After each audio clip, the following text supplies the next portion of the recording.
Hey, just a quick note this week for our listeners. My audio, when we started editing the podcast, turned out to be pretty funky. Sometimes you can't win it all with technology. Hope to resolve this by the next time we're in your ear, but please enjoy this episode as the audio might be a bit strange, but the comments and the hot takes are certain to give you that classic Dr. Duck pod flair. Hey, Doc. It's Doc. As the late, great Moira Rose said, her favorite season of the year is award season. And we find ourselves now probably at the tail end, if not the past the finish line of movie award season in particular. And it's a time that kind of brings me back to a different period of my life and a different stage of my career, where I used to work in the media industry and was much more on top of the awards and even saw most movies that came out. But my relationship with film and media has changed over the years. And although I don't really watch the awards shows in the same way that I used to, I still see clips of things. I'm still invested in a number of my favorite films. I want them to succeed. I want people that I like and care about to receive recognition. There are a lot of movies that I don't see for a number of personal and political reasons, some of which we've talked about on the pod before. But I think there are a couple films up this year that you and I have talked about, and a few that we haven't, and a few that I have watched recently, so that I can have an informed opinion about them. And we've chatted about doing a movie grab bag episode on the pod before, and I think this might be a good opportunity to dip our toes into that conversation. So look forward to talking with you about it.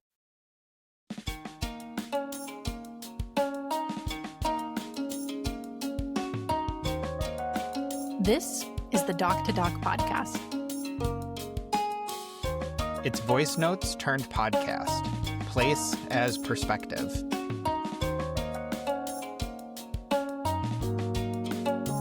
Welcome back to the Doc to Doc podcast. I'm Nicole, based in Washington, D.C., where once again, it's fucking cold. And I'm Brett, coming to you from Southern California, where it was a little overcast, but quite pleasant. And I have no idea what it's going to look like the rest of the day. It's too early to tell. Wow. Well, keep us posted. I'm sure there'll be a huge change in the weather in SoCal. And folks are just on the edge of their seats, wanting to know what Brett's weather is week to week. Possibly several weeks after it was, they learned what my weather was. Man, I really want to go back in time and know what it was like. Yeah, forget the National Weather Service when we've got Dr. Brett. Yeah. I'm like the Farmer's Almanac in reverse. Ooh. You listen to the pods and you know what the weather was, like at best a week ago. At worst, like, you know what it was in October when we recorded. And it's only the felt temperature. It's actually not the Fahrenheit, the Celsius. It's like, this is how I perceived it. Well, because that temperature is irrelevant, right? Like, why, what does it matter what it is if it feels significantly different? How is the temperature different than what it feels, right? Like, do we know any doctors of, I was going to say meteorology. Yeah. So Brett, hot takes, because I know a lot of doctors who do work in climate, meteorology, sustainability, and you know a couple planet doctors. I know planet doctors, but shout out to friend of the pod, Dr. Florian, who I'm sure will be listening to this the day it comes out. I finally get screaming a direct message from Dr. Florian. Will this be the way that he reaches out to me directly and not vicariously? Florian, this is when you got to finally send a direct message. All right. Weather doctors, hit me up. However, that's not what we're talking about today, Dr. Brett. We are talking about something that actually you do have, I will say, some certified on the record knowledge about, with some credentials. I'm sure you got a little piece of paper somewhere that says you actually are qualified to talk about what we're about to talk about today. It is a piece of paper that is, I believe, not framed, probably still in its original oversized envelope. In the top, it's probably really expensive for that piece of paper. Yeah, and it's good looking too. And it's in the top cabinet of my mom's armoire Mm, is my diploma from New York University, where I did my undergrad in film and television. But to make some distinction, I was in film and television production, which did have okay. an element of film studies, which is a separate field that is more about analysis, critique, understanding classic form, the evolution of the field. Production did, I took classes in film studies as part of my degree, but by not being classically cinema studies trained, it also did allow me to lean into vibes and opinions. Hmm. And that is who I've always been as a viewer. And we've talked about media as being comfort and life saving and distraction. And I think it'll be at those intersections that I imagine a lot of our conversation will be today.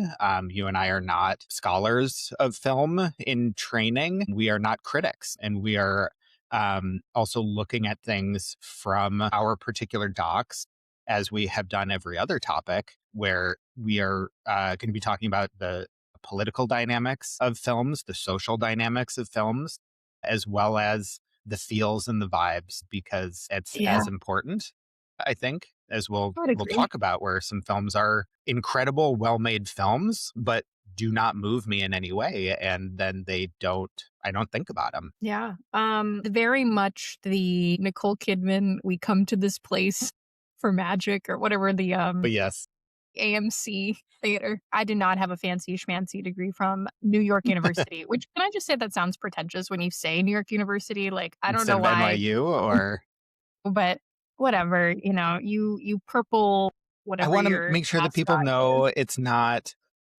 Nevada Young University, How do you that NYU. sounds like Timu Brand of Brigham Young. Yeah.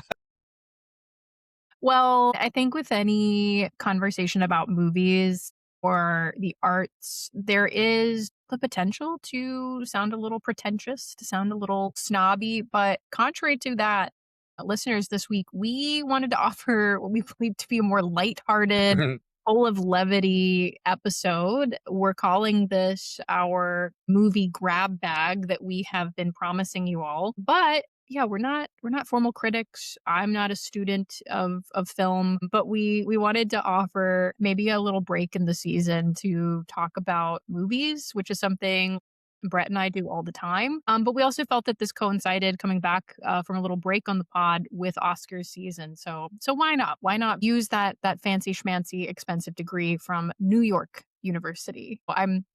I'm really curious, Brett, your relationship to movies and also to film, because when I went to undergrad, the film studies majors, I think, always got a bad rep.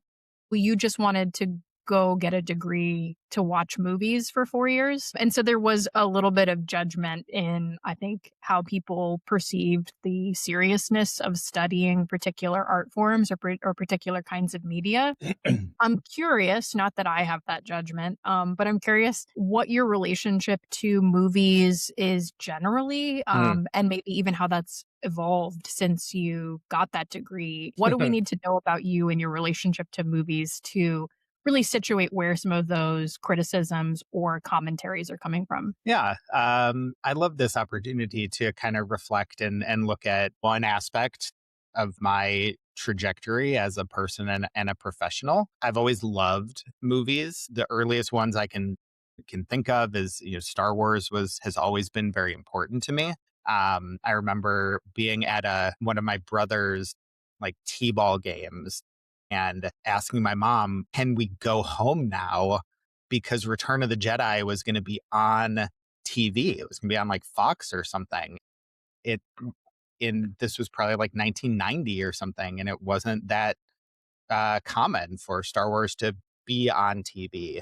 And in I kind of came to the work in high school, where my brother, actually, who's 2 years older than me, was in one of the elective programs at our high school, was called, I think it was TV production, was what it was called, where we had a TV studio, recording studio, but we had a cable access channel that sports games were broadcast, but then the TV production class was creating a news magazine show, like 2020, or Dateline, with stories about what were going on, around campus. There was uh, um, like what's the ESPN show where they do the recap of sports every day?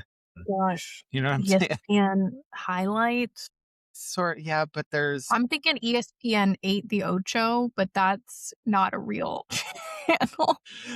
but we had it was called it was called Titan Sports, because I'm a Titan now, actually, here at Cal State Fullerton. I was a Titan in high school.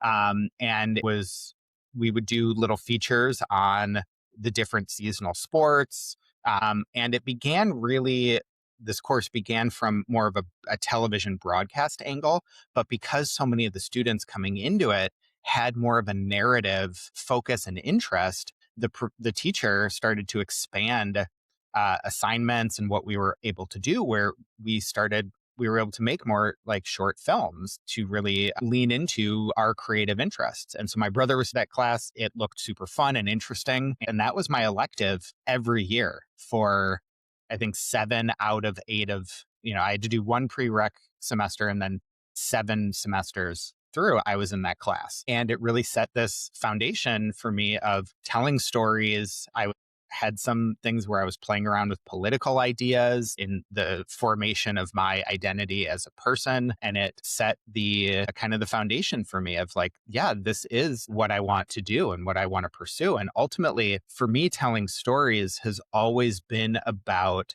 can I make you feel something? Because that's what I love about film and television when we've talked about the media that we go back to for predictable emotional experiences. Yes, there are a lot of movies and television shows that I've watched once and enjoyed it or was moved and never go back to for any number of reasons. But I wanted to try to see if I could create something that could make you feel particular things, that could make you think about things, and that you would want to revisit. And that's the underlying aspect of all of my work. That's still what I do, as you know, with my Yeah. writing, when I present on things. Like, ultimately, I want to leave you feeling something, because that will make the ideas stick, in different ways, not necessarily better or worse. I think more impactful if you feel something as you are thinking a new idea, or if a new idea inspires a feeling, it's going to have a lasting impact. And that really has been what I've sought to do. And so as I mentioned, I went to NYU, and while there, I did become a little snobbier when it came to movies, where it was a little harder for me to just enjoy movies, because in part I started picking them apart in my head, or I started seeing the craft of them. And that's how I knew that I wasn't actually engaged, or I wasn't enjoying it, if I couldn't get lost in the Mm. movie, if I started to see the editing or the technique of it. For a while, there was a part of me that did struggle to just enjoy movies, mainstream movies in particular. I needed to uh, I was definitely hoity-toity about some of my choices, even though I did see an incredible amount of film. And part of it was being in New York. There were so many smaller indie theaters that were getting international stuff, independent film. In the early 2000s was like the boom for independent cinema. Mhm. And so there was just no shortage of high quality movies that I didn't feel like I needed to see mainstream stuff, unless at that time, like, the Harry Potter movies were coming out, Lord of the Rings were coming out. So I did see on a first date, I saw, oh my God, how did I just blank? Love Actually on a first date. So I was seeing things that were like not necessarily high caliber art. Don't you dare. That is so high caliber. Get out of here. I something that it started at some point when I was in undergrad, and my brother was in film school in Chicago. We would start doing these like kind of competitions leading up to the Oscars. And we would usually do a cutoff point of, like, let's say February to February, kind of depending on when the Oscars were going to air, where we would count up every single movie we saw that year. And it was a little bit easier then, because it was largely what we were seeing in the theater or on rental. I don't think Netflix had started yet as like a DVD service yet, but it was much easier to account for what we saw versus now when you have stuff streaming and it's much harder to track. We would count up every movie that we saw, and often we were in the 70s, 80s, 90s number of movies, and then we would create our top 10, and we would, go back and forth. We'd say okay, number 10, we'd each say it, number 9. We would joke with each other because we have aligning but not exact tastes, and we would just kind of compare, and it would be a fun thing to do. And then probably around the time of when I was making that shift into Occupy Wall Street, definitely Occupy Sandy, I was not consuming much of anything. The Oscars would come around and I maybe had seen one or two movies that were up that year, as opposed to many years having seen every single movie, including most of the foreign films, even some of the short films, short animations, because they're often festivals that were showing those nominations. And then to this day, I often will not have seen most of the films that are up for Best Picture, often because not only is my relationship with film changed, but I also it's harder for me to align with what the awards are trying to do, because often like what we might say is the best film craft wise or performance wise is not necessarily a film that's moving me or a film that I think is actually doing the political maneuvering or political messaging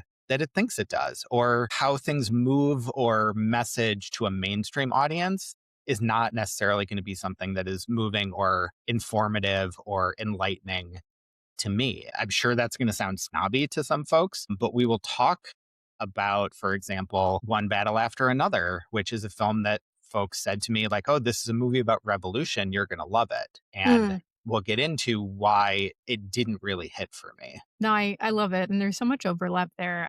I love the element that you talked about of being interested in storytelling and the way that film in particular has a way to move you. I think it's a lot of people say that, but it's such a common experience of the way that you can be transported in movies is what makes them so appealing. And yeah, I think growing up movies were always really important. It's interesting. I think about friends who have kids where screen time is something that is so important and as it relates to development and the lack of screen time that kids are supposed to have. I think about like, oh no, my brain probably was pretty fucked because we were allowed as much screen time as we wanted because we were always allowed to watch as many movies as we probably, I don't know, good or bad that we were allowed to growing up. Definitely saw a lot of movies well before I should have, according to their rating. A lot of rated R, a lot of PG-13, well before I met those age restrictions in the accompaniment, usually of a parent. But I've always loved movies. I'm a serial repeat watcher. I don't think I subscribe to any particular genre more than another. Aside from just having a closet full of VHS that eventually transitioned into DVD that I could just pick out and watch anytime. My dad was, and I think to this day, although he's slowed down a bit, but my dad was the most fervent movie watcher. I think my dad would see any movie that was at the theaters if it was playing. It was just a way to spend time and really without any kind of judgment. There was one movie that I remember out of all the movies we ever dragged him to that he said absolutely not and bought himself a second ticket to go watch something else. But like you could take my dad to any film and it was always this ritual that it was like, oh, what do you want to do? Do you want to go see a movie? And you just open up the newspaper, see what's showing, and then drive. And there was always kind of this this funny moment of you look at the paper and you're like, oh, I really want to go see this Star Wars, or I really want to go see this movie. Where is it playing? What's the time? Okay, it's going to take us 25 minutes to get there, but the movie technically starts in 15, but that's okay. This is how long the commercials will take, so we'll actually get there right on time. And like, it was this calculation that you could get in the car and you could pick the theater that you were going to based on what worked the best in that moment. But I saw so many movies with my dad, and it was just this lovely thing. Two things I could always count on with my dad. It was like, hey, do you want to order a pizza? Yes. Do you want to go see a movie? Absolutely. There was this theater in Arizona, which still exists, but they've remade it, called the Camel View. which used to be this really old, like gray hair only kind of theater that would play all of the indie movies and all the foreign films. And it was kind of run down. And it had the worst seats, and I think it only had like 3 screens. But my dad and I would go, especially when I was an undergrad, just any time of the week, just going to see a film. And that's where I watched a lot of foreign films or movies that I guess now, because of streaming, which is a great product of streaming, like are more mainstream. But at the time, those really low budget indie films that wouldn't have gotten recognition, I loved that. And I love going to a solo movie. It is like one of my Me favorite ways too.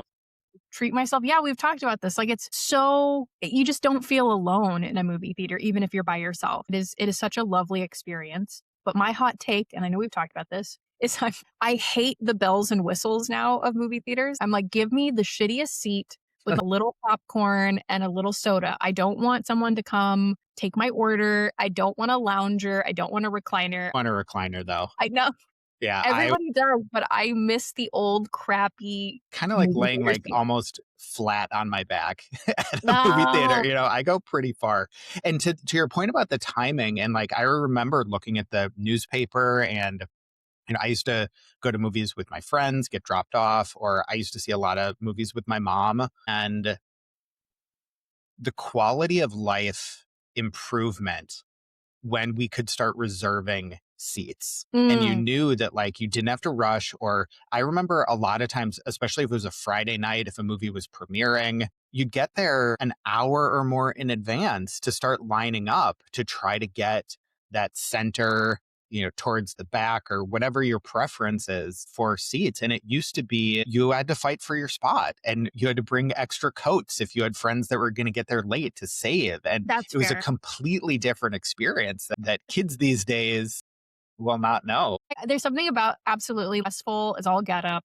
I don't know. There was something really thrilling about making it just in time. It's also why I don't really care where I sit in the movie theater, as long as it wasn't the front or second, the first 2 rows where I was looking up like this. Yeah. To this day, I really don't care. I'm like, the Interesting. preference is such a luxury, but I just liked being there. And I really enjoyed just being there with my dad and being able to see foreign film, and then also going to see like Alvin and the Chipmunks or whatnot, on the same weekend was just really lovely. And so I think something that I think leads us into our conversation today, which is a little bit of movie bag, Oscar grab bag, Hmm. is that I felt for a long time that I had a really wide exposure to movies because of my dad's just willingness to go to any and all. But I do feel there was a point, and it was probably right when I was in high school, maybe just transitioning into college, where I actually started to pay attention to the Oscars, as well of being like, these are the 5 to 10 movies that you should be paying attention to or demand a watch if you didn't see them, and kind of providing a little bit more of a highbrow, which it's not. I don't want to say, oh, the Oscars dictate what actually is good art.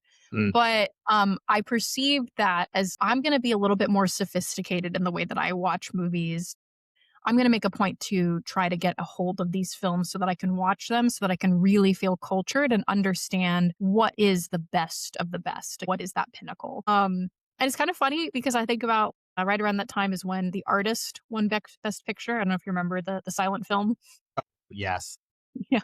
At the time, I was like, "Oh, it's so good. It's so subversive, blah, blah, blah. Silent film. They didn't have to speak at all. It was so good." I don't know. I haven't rewatched it in a long time, but I think about now my relationship to the Oscars is usually there are a lot of overlap of films that show up on the list, whether it's Best Picture, Best Director, etc., that I would have made a point to see throughout the year. But I don't know if I hold it in such high regard. Disagree with a lot of the hype around the films that come out, what is selected, the actors, and of course the process that people go through as actors, directors, etc., to sort of Campaigning. lobby the Academy and campaign to Yeah. win, has certainly removed that veil of, oh, Yeah. this is the prestigious list. What I do love about the Oscars, and we can talk about this too, I do feel like it's a point where people, because there's so many award ceremonies in the same time Mhm. around Oscars, that people really do get invested to talk about movies. They bring a lot of joy, whether they're really good or really bad. And I like that there's a rallying point around award season that allows people to feel like they can talk about movies. And I think to your point about when we start to learn or become more aware of the politicking behind the scenes of award Uh-huh. season, definitely complicates our excitement for winners. I think a similar point is, for a long time, in order even to be nominated for an Academy Award, a film had to screen for at least, I think, 1 week in LA and New York. So certain, and that was, I think, in particular for indie films, that was a barrier in some cases, where they would only be able to distribute, um, in one location. Or I think particularly when streaming came out, it was a way uh, to push back a little bit on Netflix, but also encourage and maintain the cinema experience. Hmm.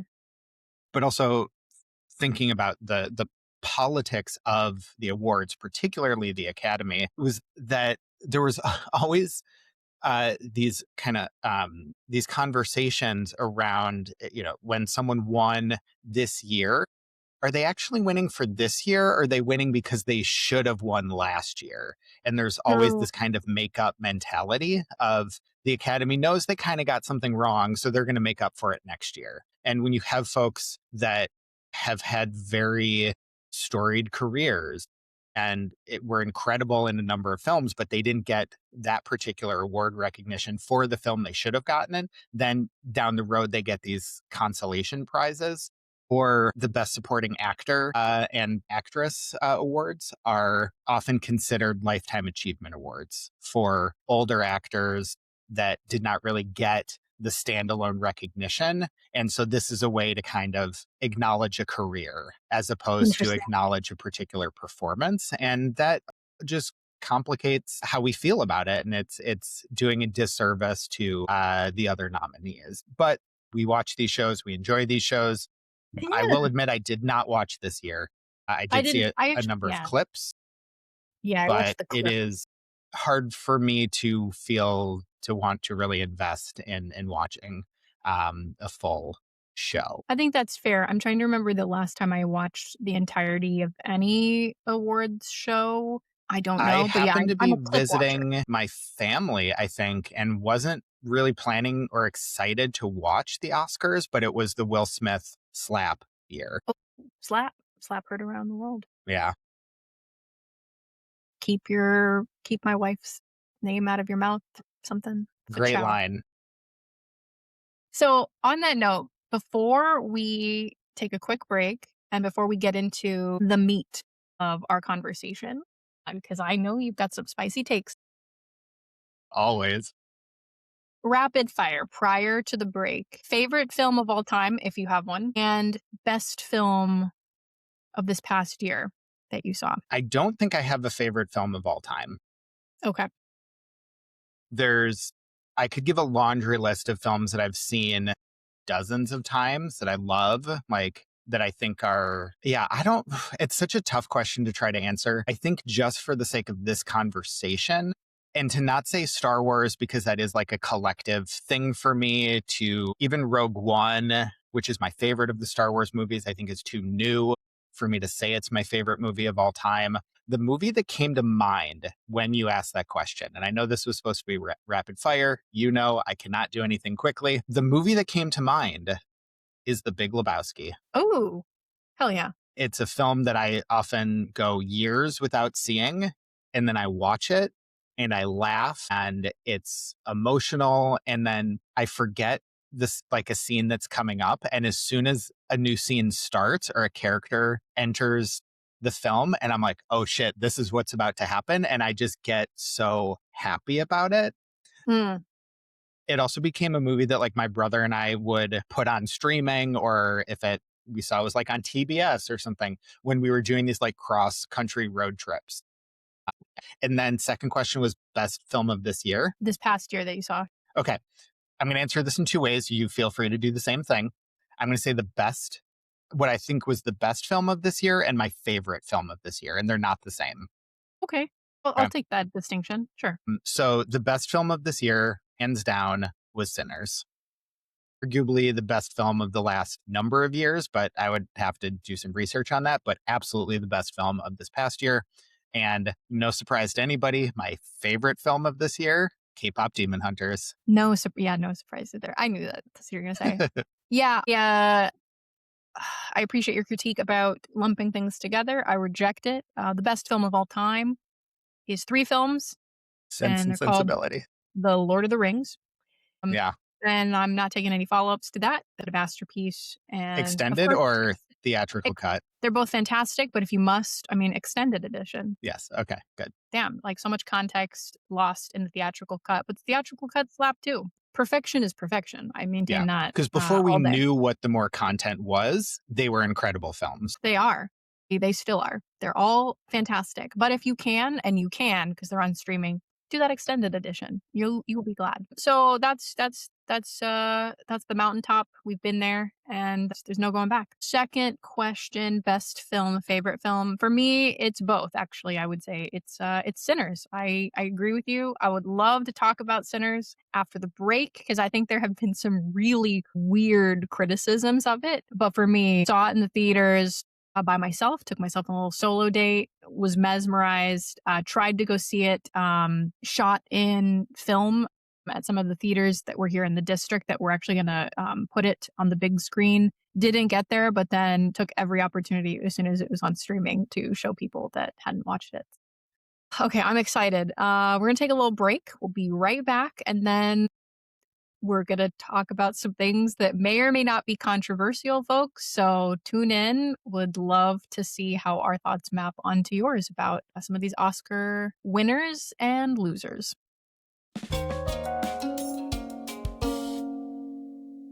And we are back, folks. So I loved it. You loved it.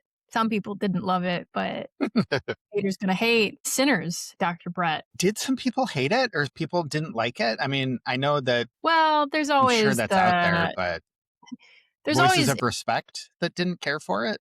voices of respect that didn't care for it. I think a lot of the critiques I listened to recently an episode of Code Switch on NPR, the podcast, Mhm. where they were talking about the hype around Sinners. Commentators were like, it was fine, didn't really care for it that much. So I was surprised, and we can talk a little bit about some of the critiques of Sinners. I think the fringe people that really hated it are also the people that think whites should be in charge of the country. So like, Yeah. is that really a worthwhile opinion of listening to? No, racists are just gonna racist. Yeah.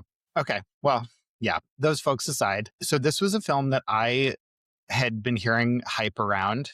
I love Michael B. Jordan. I think I was seeing things on social media. I am also a huge fan of Ryan Coogler and of their collaborations. I think Yeah. the Creed trilogy now, I Mhm. think there are three of them. Fantastic films. The first Black Panther film, So just good. an incredible watershed moment in not only nerd media, but in our country and for film. Just an absolutely incredible film that, again, if we think about Michael B. Jordan's contribution to that film and his Yeah. speech at the end as he is dying is an incredibly powerful moment that is not about comic books, but it is about the soul of this country. And so just they do incredible work together.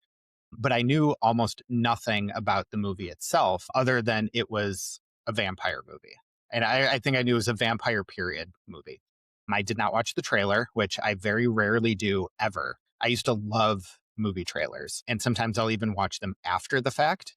I love the art form of movie trailers, but they have also gotten to a point where they tell too much, or they set expectations that then get me anticipating things in ways that I don't want to experience a movie. It's the same thing with books. I very rarely read a description of it. I go by authors that I like, or I go by recommendations of friends who I know I trust their opinions. That's all I need, because sometimes I don't want to know the genre, because it Yeah. sets That's particular fair. expectations for story beats or any number of different ways of engaging with it that I just don't feel like I need. So I went into this film knowing nothing. I don't even think I knew that Michael B. Jordan was playing two characters in this Mm, movie, that he was playing twins. The craft of it, the slow burn, it even took me a moment to realize that the main vampire is Irish, and then reading some of the significance on why that choice was made and the solidarity between Irish folks and Black folks, and that there is this common ground against the Klan and white supremacy culture, and the Irish were not considered white for a long time. And then the music hits, and there's the scene in the club that is taking us through time and through forward and backwards in Black culture and Black music.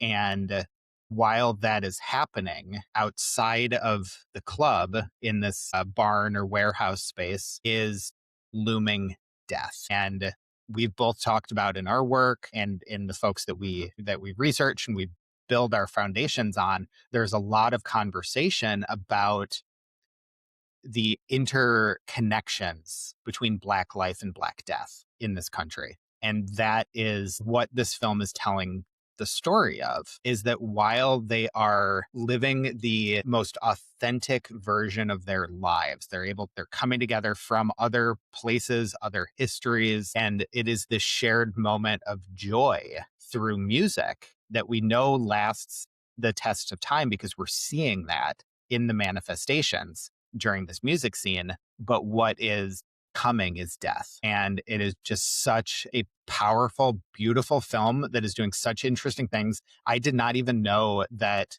Haley Steinfeld is mixed race until this film, and how this film actually allowed her to lean into that identity and find a new empowerment in that identity. And that's an incredible thing. I agree. I think layers is key. And actually, I was watching this clip of an interview with Ryan Coogler, the director of Sinners, where he was commenting on how, like a lot of people in pandemic, he turned to baking. And one of the things that he thought, well, I love a croissant. Gonna learn how to make croissants. And then talked about the process of like, oh shit, this is really technical to make croissants. And of course, you know me, I love croissants. So I was like, now I'm, you've got my curiosity. Now you have my attention. Ryan Coogler and croissants. What is he going to say? And he was talking about the parallels of making a good croissant is all of the layers, is that if you actually open up a quality pastry like that you will see, all of these tiny, tiny layers that really make up the composition. And he was describing that as it relates to his film style. And then, of course, in Sinners, where I think Sinners is one of those movies that you can watch from any kind of angle and see something different, which I would say beyond Sinners for me is transcendent of a good film. Is I can watch it over and over again. And similar to reading a book, and I think we've talked about it on the pod, where every time you meet it, you kind of meet it with a different version of yourself at a different place and time. But beyond that, I think there is so much richness in Sinners that is happening because of the actors, because of the cinematographer, who, shout out to the cinematographer for Sinners, also just won an award. I think the first person of color to win a cinematography award at the Oscars. Might need to fact check that. But them talking about how they were studying photos from this period of time to ensure that everything was historically accurate, to really capture the essence and the accuracy of what was going on. You can look at Black life versus Black death, but there is also such a nuanced and important conversation about the Asian community and the Asian immigrant community in the South at that time. And so like every scene is like, you could do I think like a freeze and look at the still, and you would be able to come at it from a different angle and see all of these nodes of historical accuracy, of thematic conversations, of questions, of problematizing, of emphasizing that duality of Black life and Black death, but also examining questions of joy and resistance in that. It keeps feeding you. And I think that is something that I love. And as somebody who is very deeply invested as a researcher in the experience of Black folks in the United States and of looking at historical and systematic oppression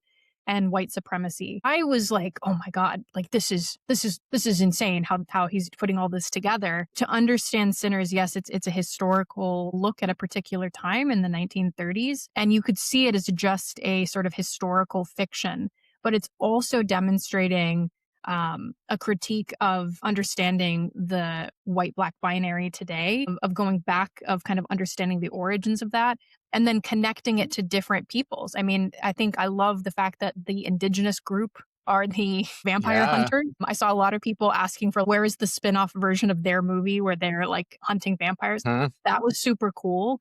The connections to the clan, super fucking funny. The moment where like the vampires are outside of the juke joint and it's like Michael B. Jordan and some of the other characters and the vampires are trying to get invited in and like Michael B. Jordan is like, y'all clan? And I forget his name, but the Irish actor is like, sir. And he's so fucking offended by it.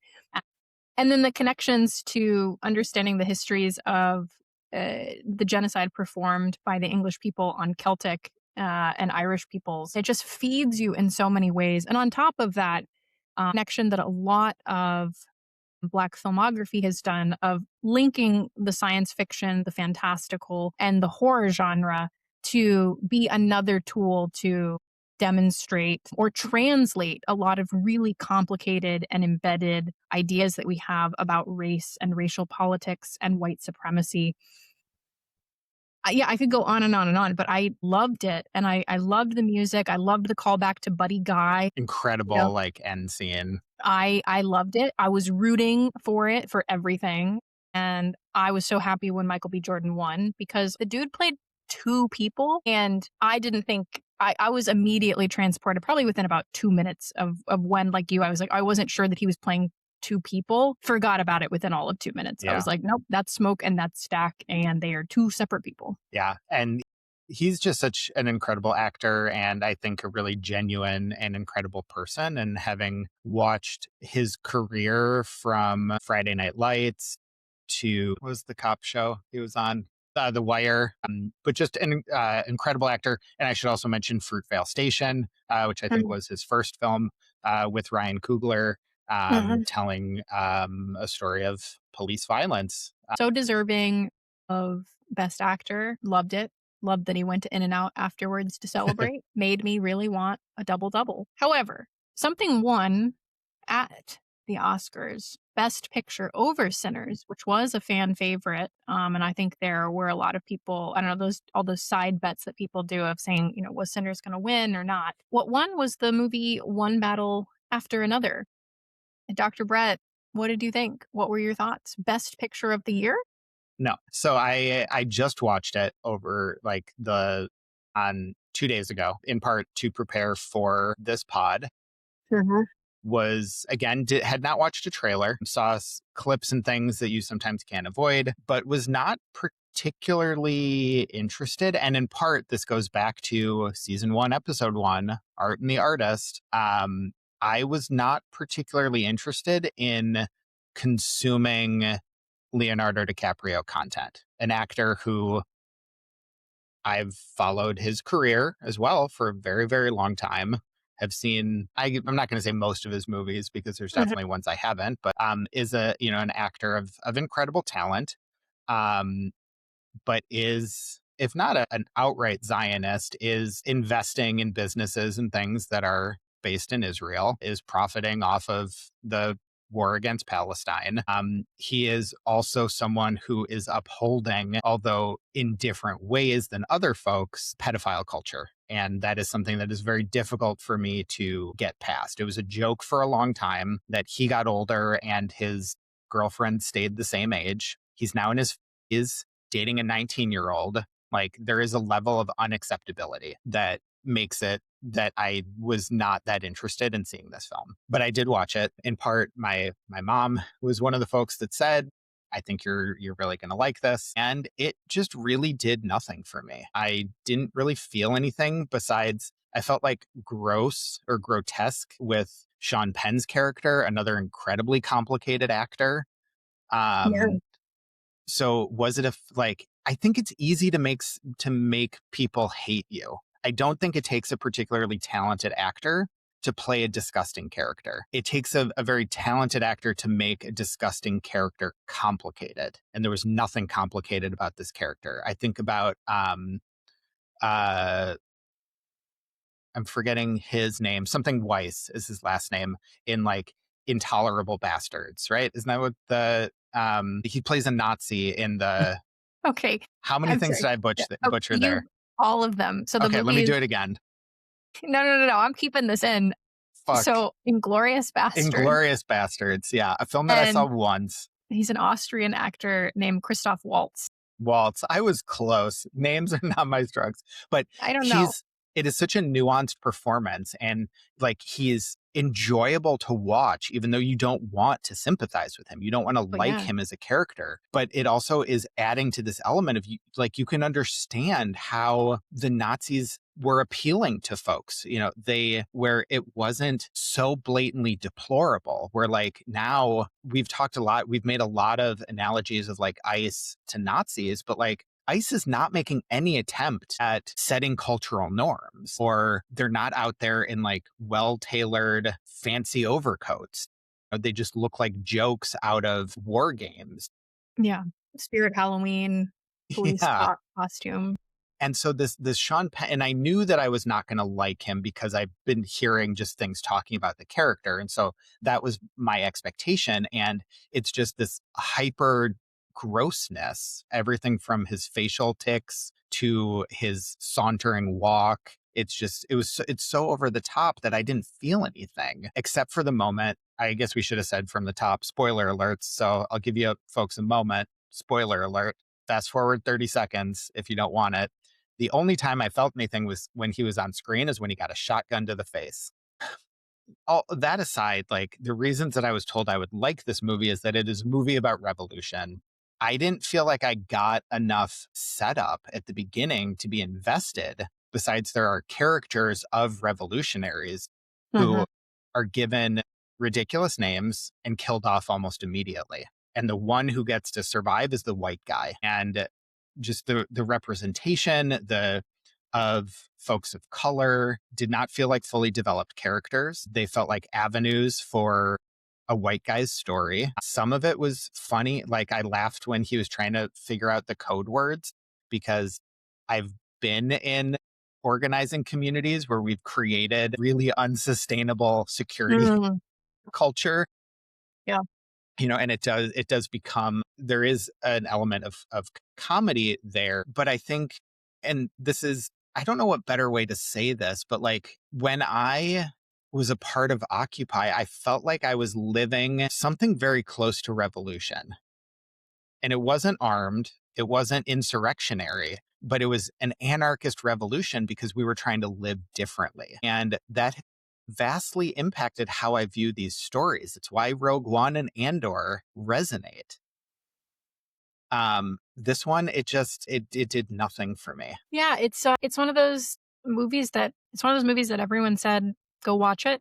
You gotta go see it." Watched it, enjoyed it. Don't know if I'll ever watch it again, I think is kind of my takeaway. I like what you're saying though about the Sean Penn character, that anybody could play someone who's gross, but it takes a real craft to play someone who is gross in a way that is compelling or makes you think about it. And particularly with the example in Inglorious Bastards, I think that that character is pure evil. And Tarantino has also talked about like he didn't even know if he could make this movie without finding Christoph Waltz because it's such a specific character. But the fact that you were saying, oh, well, then I kind of, there's parts of him, his charisma, the way that he walks, kind of make you think, oh, is this guy actually purely evil? Like the fact that you can play it with such layers that Mhm. it also gets you to think then about the larger Nazi regime in a more nuanced way is really interesting because at the end of the day, this dude is just actually terrible. I think that's a really good lens that I hadn't thought about. I was so disgusted by the Sean Penn character, like throughout the whole movie, that it just made it so disgusting to watch him. And I guess I was thinking about that as wow, this must be like is this a really good portrayal because I'm so offended by this person?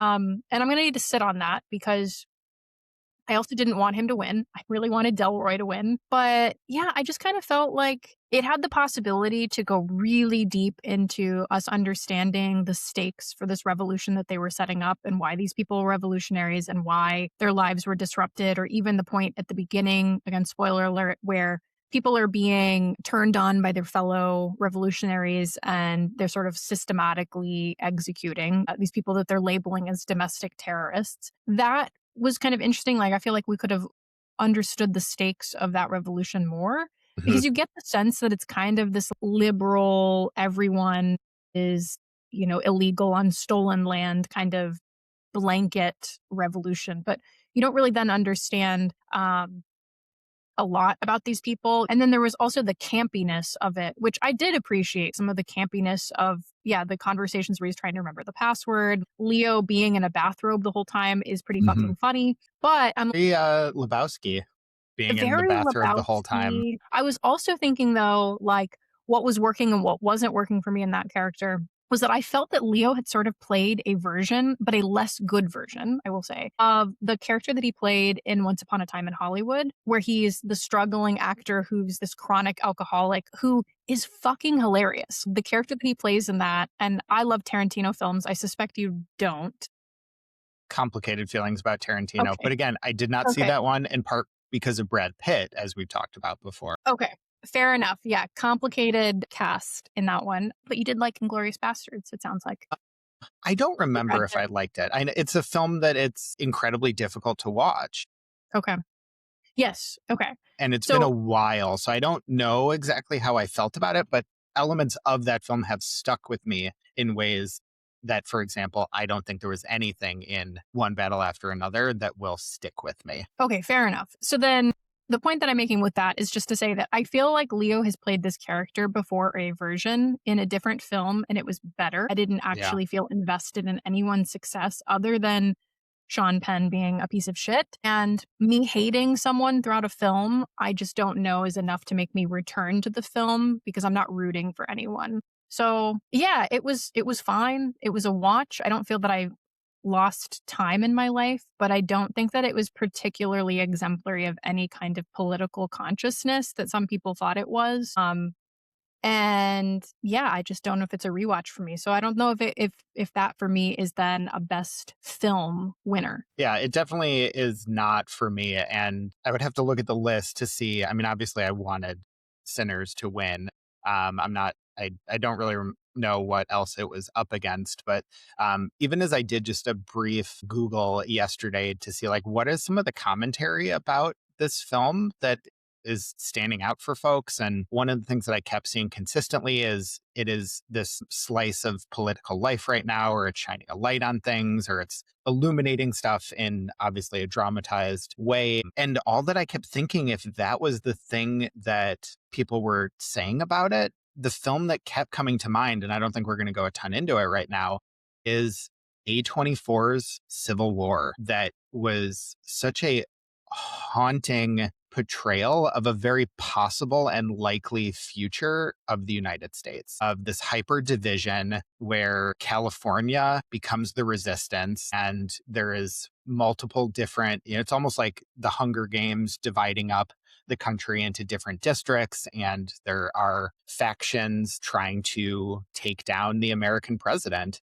who has become a fascist leader. And it's telling the story through journalists. So there is a level of detachment, but you can also see they have both a political agenda and political alignment, but also partly told again through the perspective of white folks with a Latino lead as well. But it was just a much more compelling film to me. I wouldn't say it was the best film of that year, but I sobbed almost through that entire film because it's so painful to watch in a way that um that Sean Penn's portrayal, like if we're to compare, let's say, Jesse Plemons from Civil War, who's in maybe 5 minutes of that film and is playing a character who is disgusting and deplorable, but it is such a complicated, detached almost performance of the banality of evil. Damn. Well, making a slight pivot, maybe you and I can talk about two highlights of the awards season in our own ways. I know you've got a film you want to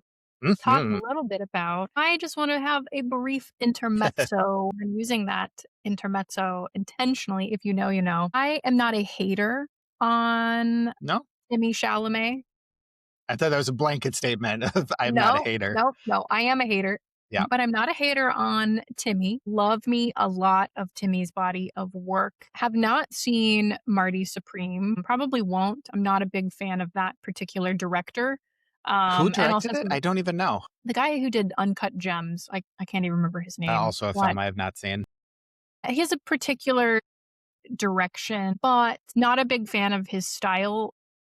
Anyway, I didn't watch it, but I was a little happy that Timmy didn't win because of everything that he said about the ballet and the opera and just a little bit of the ego. I don't know how much of that was part of the character he was performing in order Yeah. to do the campaign necessary to get the Oscar, but I was like, dude, take a seat. I will Yeah. see you for Dune Part 3, which is going to be stellar. But Lisan Al Gaib is who I want to see, not Marty Supreme. So I just wanted to take a little victory lap for him not winning, which is such a Yeah. hater comment, but I it think brought me a lot of joy. it's fair though, because one, I up until like days before the Academy Awards or like when that clip came out, I thought he was campaigning for the Bruce Springsteen, no, the Bob Dylan The movie. Bob Dylan film, I thought yeah. that that's what he was like up for, and I didn't even know he was in a ping pong movie. I'd never heard of it.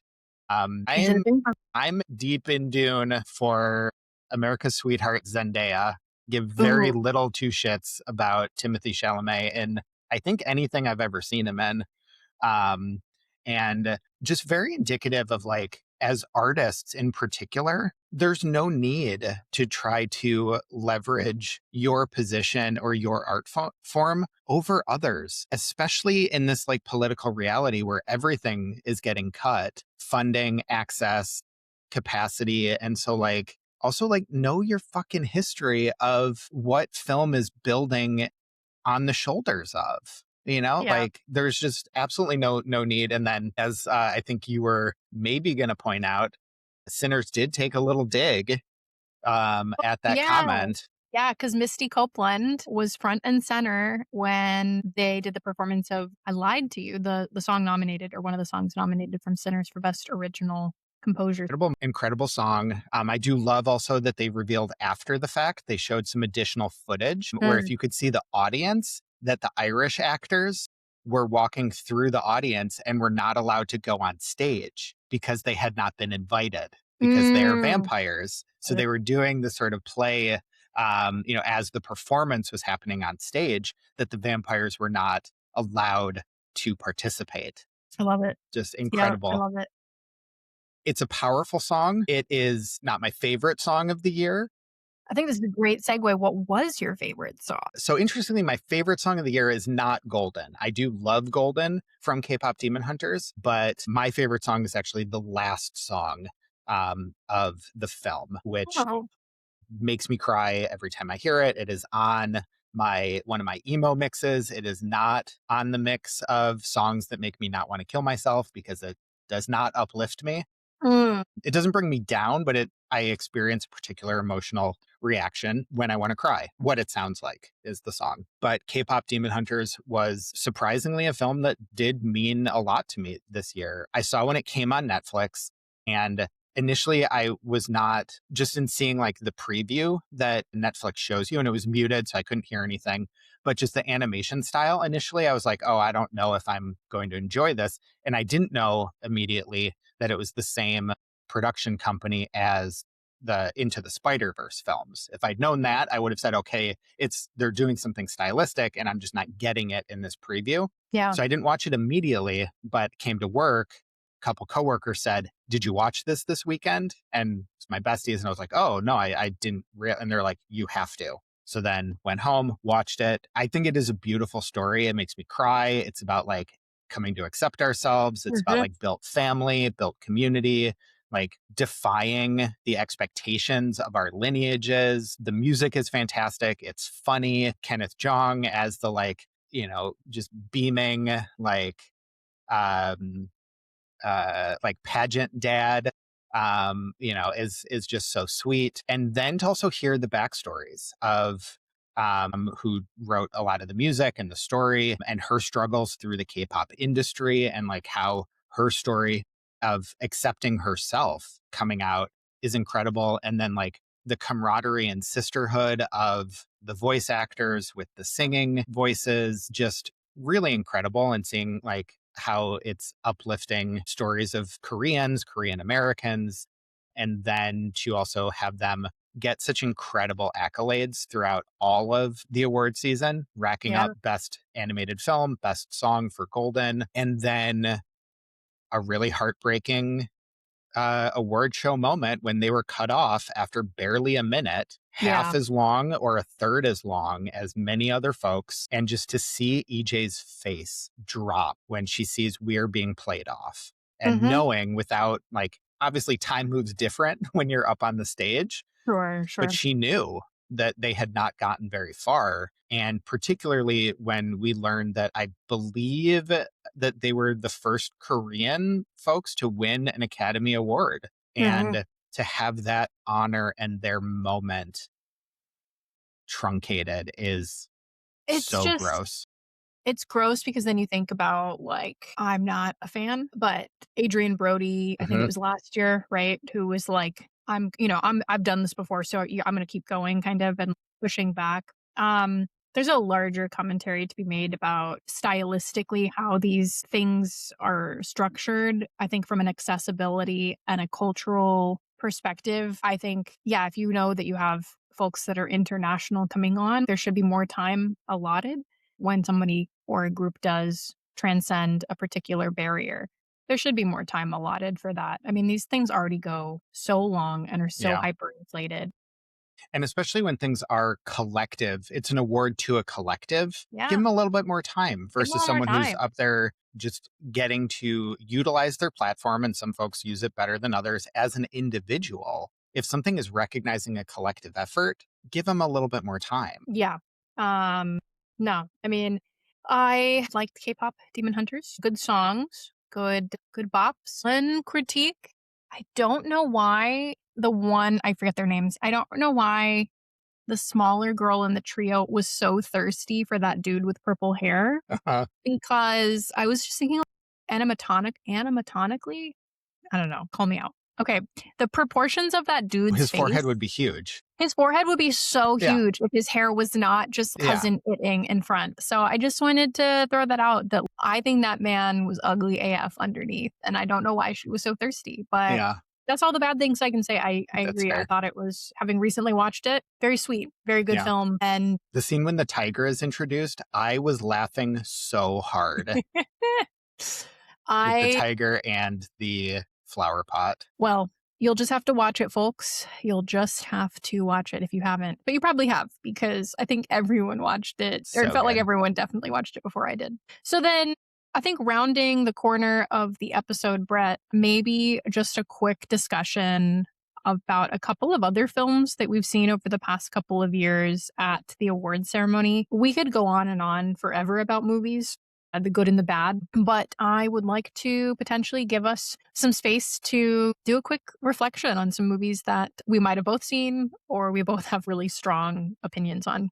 Last year, a film you haven't seen, so maybe actually two movies that you haven't seen. Mm. So last year, Nora won really big, and I thought it was fine. Mm. Funnily enough, it was one of those movies that I tried to start on a plane because, it was like, ooh, on American Airlines, do not watch it on a plane. I shut that off so fast. I was so embarrassed that someone was looking at my screen. Very explicit. I thought that Mickey, who won the Oscar for Best Actress, was really great in it. I don't think there was anything wrong with her performance. Generally, it felt like a movie year where there weren't as many heavy hitters. Mm. And so I don't know if that was contributing to why it won Best Film, but I was a little underwhelmed. I also felt like it had done something weird to me that I think we'll come back to at a later episode of this question about sexuality.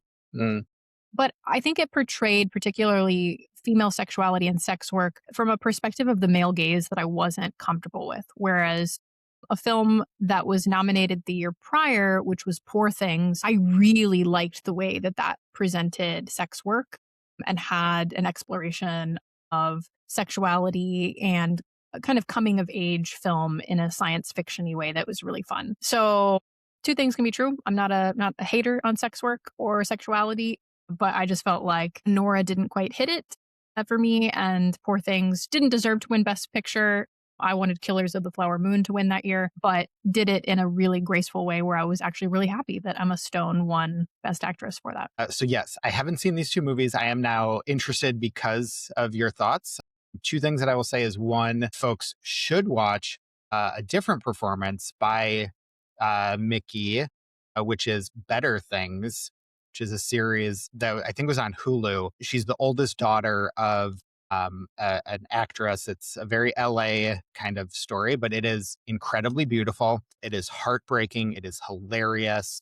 It is an incredible show. Okay. Also, you just mentioned Killers of the Flower Moon, which is a movie I have seen, have not thought about since I saw it. Hmm. And now I need to try to remind myself what I felt about it, because I don't think I thought it was the best film of the year. See, I was really rooting for that to win Director of the Year with Scorsese. Also love the book. Would highly recommend, as somebody who doesn't need to read the jacket, but also you know what happened. Book is fantastic.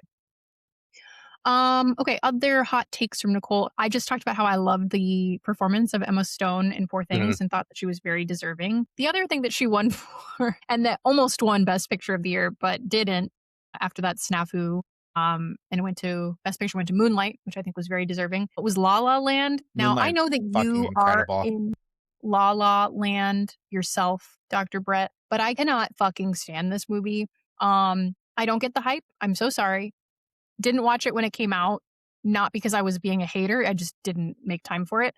Watched it in the past couple of years and thought, well, that was something. And Mm. we move on. So interestingly, with La La Land, this may have come up on the pod before. One of my hotter takes, or one of my most controversial opinions, is that I do not care for jazz. It does something to my anxiety, I think, that it sort of feels like they're always just tuning up and it's like never getting to something. It doesn't work for me. But I've tried to watch La La Land, I believe at least 3 times, and I got about 30 seconds into it and I was like, nope. There's just Yeah. something about that opening scene that is really insufferable to me. Like, I did not even get to Ryan Gosling or Emma Stone. And maybe if I just fast forwarded, if I did like when I was little and we used to watch Ghostbusters, we would have to fast forward past the library scene because the librarian is too scary. And we'd start with the Slimer scene. So maybe that's what I need to do in order to watch La La Land, is just fast forward past that freeway scene, because I haven't watched it because I can't get past it. Yeah, spoiler alert, Dr. Brett. I don't think if you skip past the librarian scene, a la the traffic scene in La La Land, that you're going to find any redemption in that. But that's just me. I am not the masses. Last one, though, speaking of redemptive qualities of Ryan Gosling, would be the Barbie movie in 2024, Yeah, which we went and saw together. we If did. you remember, The day after, we did what? Disneyland. What was it? Yeah, Also Disneyland? yeah, we did. We did Disney, and Didn't we also see Taylor Swift? we also saw Taylor Swift. We did We it did all. all three. We went, oh my God, what a Yeah, busy and we got weekend. tacos. Like So many we times. we know how to turn it up when we're together. I kind of forgot that Disneyland was in there too. That was a busy weekend. Dr. Brett, I know. You were like socially socialed out afterwards, Well, but it was worth it. it's different because I was just with you. I wasn't talking to other people at well, except for we did ask those two very kind young ladies to buy additional merch for us. Because after waiting for 2 hours in a merch Revisionist line, history. Dr. Brett at the concert was shit talking how annoying these two girls were for giving him side eye when he asked them to. but then they did get it for me. So Yeah, I digress. anyway, Loved the Barbie movie. yes. I think it's a great place for us to offer some final thoughts for today's episode and also maybe plant the seed for a future episode, which is something that we didn't talk about too much on today's episode, which is kind of the necessity to engage in political discourse, both in films and the Oscars, but Barbie also being one of those movies that I think a lot of people critiqued for a lot of politically charged reasons. I have my own thoughts, but I loved Ryan Gosling in it. And my So unpopular funny. opinion about the Barbie movie is I actually think that the Kens are the most interesting part of Barbie Land, not the Barbies. And so I don't know if that was what Greta and Margot as the producer were hoping for, but I think Ryan Gosling should have won an Oscar for the scene where he goes on the dance floor alone, where he's the one where he's like doing his little drive in and his side eye because he's getting really mad at the other Kens dancing with Barbie. Gold. Give that man Yeah. an Oscar. Yeah. Incredible So, performances. And I think because the Kens are a little bit more caricatures, even though each Barbie is playing sort of a caricature, sure. they are supposed to be taken a little bit more seriously in the film. Weird Barbie is obviously the most entertaining of the Barbies because she is that more extreme, whereas the Kens are also quite extreme. Michael Cera is also very funny as, Noted. but yeah, incredible film. Another film that I cried through a whole lot of it. I think there is a lot of possible critique and discussion around America Ferrera's a kind of soliloquy that is very on the nose, but obviously that is also the intention. Like, it's clearly not a speech that is supposed to be subtle. So to critique it for being on the nose when that is clearly how it was written, but it's also like it was so direct about just naming a lot of dynamics, and good on them for doing that in the fucking Barbie movie, you know? Yeah. Like, yeah, we can absolutely critique it, even, but I thought it took an opportunity and it ran with it. Yeah. In a way that we will likely never see its like again. Agreed. However, the goat of all goats, just got to end it here before we take our last and final break of the pod. Can't forget Lord of the Rings, The Return of the King, still the most wins of all time, because as I said, it is the best movie and part of the best franchise. Just throwing it out there. Those Return things of the are King. true. It is not a perfect film. Get out of here. Get out of here. No more podcast for you. Some of the editing at the end is bad. I don't want to hear It this. fades to black too many times. It fades to white more than once. It is lazy. This is where... And they cut the scouring of the Shire. No, this is where I'm glad I didn't go to film school, because I don't want that knowledge to critique it. It's perfect in my mind. But even just watching it, it does something to you emotionally by fading to black. You are expecting a certain type of conclusion, and then it comes back up, which you can do once. They did it 3 times, and then it fades to white. It's doing things emotionally that take me in and out of it. We can debate.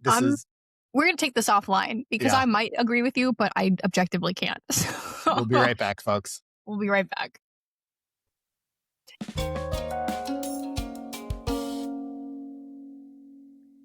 Welcome back, folks. We are going to wrap up this episode with our signature segment, as we do every episode. More comment than a question. Just wanted to share real quick. I had the opportunity to present at a conference here on campus recently. And often when I present at conferences, it's either individually on some of my own work and research, or it's kind of collaborative based on, a shared project or a shared initiative. But this time I had the opportunity to try some new things, presenting on the concept of homework, which is the generative concept that came from my dissertation work, which I think we'll find an opportunity on the pod to talk a little bit more about. But I was collaborating then with one of the health educators who is really impressive in her ability to do collaborative programming with the audience and with her co-facilitators. And we also brought in our student staff to help co-facilitate some little breakout workshop activities, really building on these ideas of homework. It was just a really incredible reminder for me of what keeps me going in this work. I have a lot of despondency about the world, and I've said before that it's the students that are the things that I continue to have hope in. And that's often despite the work itself. But this was a moment where I could really see that hope intersecting with my own work in a way that I don't think I have really ever experienced. And it's got me thinking about kind of the next stages of homework, which I imagine will be a conversation with you at some point, either on or off the pod, as my earliest and most consistent collaborator in the development of homework. I just kind of wanted to share that really inspiring and exciting opportunity to work with the youth of America in some new ways. Love it. My more of a comment than a question this week is actually to recommend a television series. And I think it's a little meta, but I loved, my more of a comment and then a question, I loved The Studio on Apple TV with Seth Rogen, who also is one of the main editors. It's also got the late Catherine O'Hara in it, who is just such a testament to her. Super meta, because it's about a studio executive trying to create a movie or a series of movies for the production company. and then ramp up to award season and for some of their projects to eventually make it and maybe, fingers crossed, win some of the big awards. It is hilarious. The writing is so good. I've been such a fan of Seth Rogen's writing for forever. Yeah, it's a little weed brain at times, but in the best way. So if you were excited about the Oscar season or just looking for something fun and lighthearted to watch that really leans into a lot of strengths of actors that are with us and are no longer with us, highly recommend The Studio on Apple TV. All right, folks. Thank you for joining us for this episode. We tried something a little bit different with our movie grab bag. There were a lot of movies and topics that we didn't quite get to. So if you enjoyed this episode, please let us know. And we will do movie grab bag part 2 at some point in the future. But if you enjoyed this episode, please share it. It does mean a lot to us when you share, when you comment, when you send us feedback, when you smash that like and subscribe button on all of the platforms, or leave us a little review, because the more stars and reviews that we get, the more that we are platformed by these platforms. So please help us out, spread the love, and we will talk to y'all soon. Talk to you next week, folks. Doc to Doc is co-hosted, written, produced, and edited by us, Dr. Brett S. Goldberg and Dr. Nicole K. Mayberry. Our original music was written and performed by Matt Bogdanow, and our original artwork was illustrated by Andre Gonzalez. Doc to Doc is an independent podcast and a conversation across place, perspective, and friendship. We record Doc to Doc between Washington, D.C. and Orange County, California. In Washington, D.C., we record on the ancestral lands of the Nacotchtank Anacostans, also known as the Anacostan or Nacotchtank peoples, and near the lands of the Piscataway and Pamunkey peoples. In Orange County, we record on the traditional and unceded lands and waters of the Hashemann and Tongva tribal nations.